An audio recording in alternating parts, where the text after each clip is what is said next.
We want to thank you again for your support of Brigid's Path. Our partnership with NS Cares has meant so much to us over the last months, from the physical work that you local folks have put into tearing down our walls literally and ripping down ceiling tiles and breaking the walls down, to the financial support of adding furniture to our building as we are now renovating and about to open our doors in the coming months. We cannot thank you enough. And a couple of years ago, Jill, who's here with me, her and her husband became foster parents. They were looking to just contribute to the community and maybe expand their family, add love to a baby's life.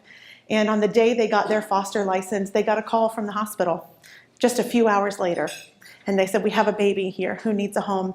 Can you take him home? And they said, sure. They responded, went to the hospital to pick him up. And they said, oh, by the way, he's been withdrawing from heroin exposure for 8 days. You still want him? And they said, yes, we do. No, when we don't know what to do, what do we all do? We go to Dr. Google. So she explored Dr. Google to figure out how to care for these little babies and was doing such a wonderful job that just a few weeks later they called from the hospital and said, would you mind taking a second baby? We have so many, we don't know what to do with them. So she brought him home too, and there she was with 2 drug-exposed newborns, figuring out how to care for them with very little to no training. And one night, while holding both of those screaming babies, she looked at the internet and thought, there has to be a better way. There has to be some place where these babies can be cared for. So we drove to West Virginia.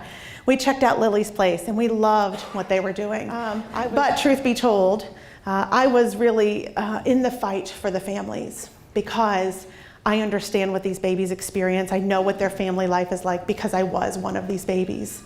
I was born to a drug addict mother in the 70s. My father then became an alcoholic. And so he spent the next 12 years of my life at the bottom of a bottle. And I learned there things that no 10, 11, 12-year-old girl should learn. I learned how to bag cocaine.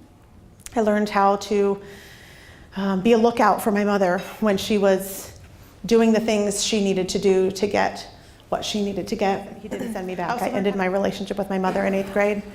I went through high school, I went off to college, and I moved in with my aunt and uncle. I was living with her. I came home from night class one night. This is pre-cell phones, of course, dating myself a little bit, and she was waiting at the door one night, and she said, I've been waiting here all night for you to come home. Your dad called tonight, and he was frantic to talk to you. He wouldn't talk to me. I don't know what's going on, but I need you to call him now. So I got on the phone, and I called my dad, and he said, first he pretended like nothing was wrong. And I said, Dad, what's going on? And he said, you're an incredible, an amazing and wonderful young woman. And I'm so proud of all the things you're doing in your life. You're going to be the first college graduate in our family.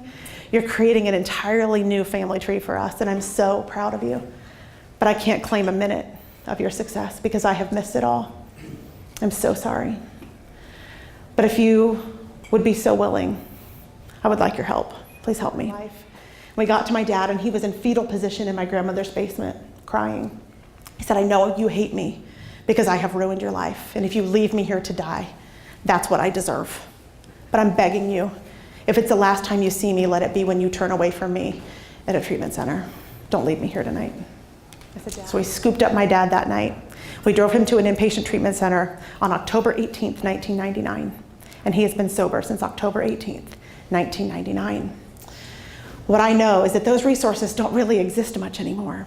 But when Jill said to me, we can do this, first I said no, but immediately I turned over and said, yes, we can do this. Getting babies well, we can do that.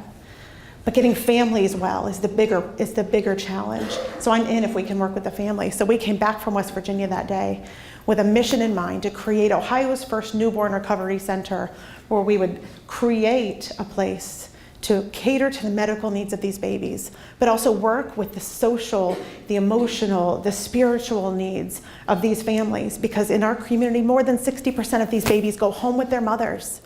But those families are not supported in those needs, which is why we see them back in emergency rooms in crisis situations. We will be directly working with those families to connect them to resources in their own communities so that they can be successful in their recoveries to create healthy families. Because the goal is, through our family advocacy program, to set them up with resources that are viable to them and are accessible to them in a manner that they can continue to achieve and receive.